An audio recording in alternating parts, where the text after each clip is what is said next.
Nellore rural నియోజకవర్గంలో Telugu Desam party కూటమి అధికారంలోకి వచ్చిన తర్వాత అభివృద్ధి పనులు జాతర సాగుతున్న విషయం అందరికీ తెలిసిందే. నెల్లూరు రూరల్ నియోజకవర్గంలో 26 అర్బన్ డివిజన్ల 18 గ్రామాల తేడా లేకుండా వాడవాడలా కూడా రోడ్లు, అదేవిధంగా కాలువలు, తాగునీటి పైప్ లైన్లు, కరెంటు సౌకర్యాలు, అనేక రకాలుగా అభివృద్ధి కార్యక్రమాలు.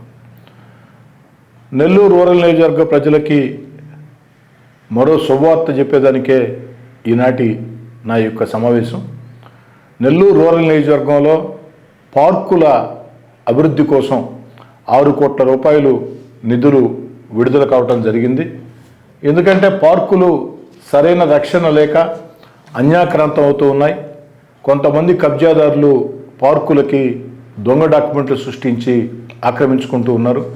పార్కులు 10 కాలాల పాటు ప్రజలకి ఉపయోగపడాలా అన్న తపనతో మున్సిపల్ శాఖ మంత్రులు నారాయణ గారి సహాయ సహకారాలతో, రాష్ట్ర ముఖ్యమంత్రి చంద్రబాబు నాయుడు గారి ఆశీస్సులతో 6 కోట్ల రూపాయలు నెల్లూరు రూరల్ నియోజకవర్గం పార్కులకి నిధులు విడుదలైనాయి. వీటికి సంబంధించి టెండర్స్ కూడా పిలవటం జరిగింది.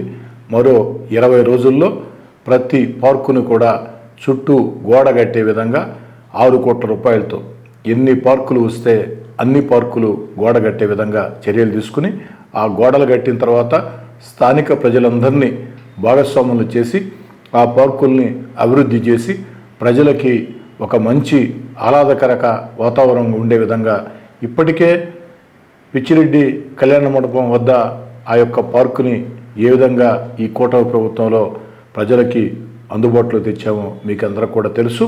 అదేవిధంగా మరో 6 కోట్ల రూపాయలతో నెల్లూరు రూరల్ నియోజకవర్గంలో పార్కుల అభివృద్ధికి చర్యలు తీసుకుంటున్నామని, మరో 20 రోజుల్లోనే పనులు ప్రారంభిస్తామని, ఇందుకు సంబంధించి టెండర్లు కూడా పిలవటం జరిగిందని ప్రజలకు తెలియజేసేదానికే నా ఈ సమావేశం.